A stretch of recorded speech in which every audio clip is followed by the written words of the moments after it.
Tim, do you want to talk about maybe the kids one first? Because that's like your age. So the age that I'm dealing with.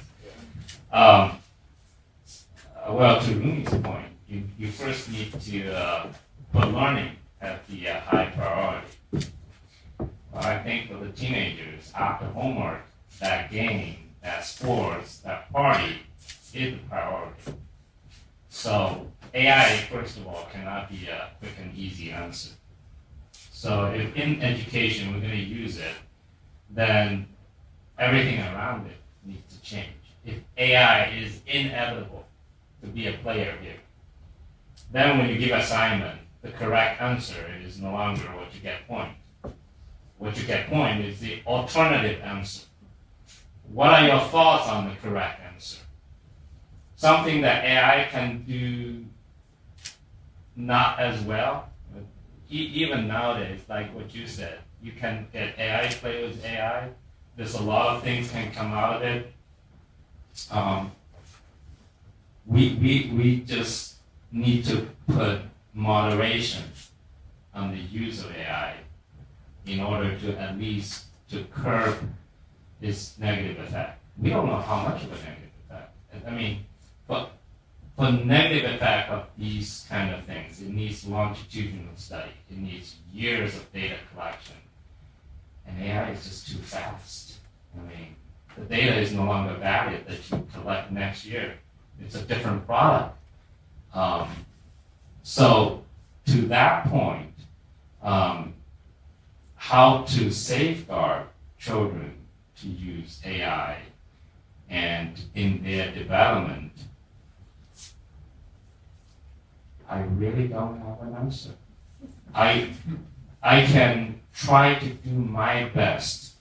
I saw some of my students here to prevent them from using AI, to have a tool to check their work to see whether it's AI generated or to regulate the classroom and give different assignment, give different kinds of work.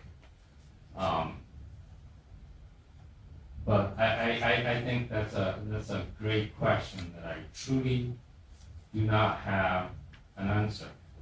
I mean, to really safeguard.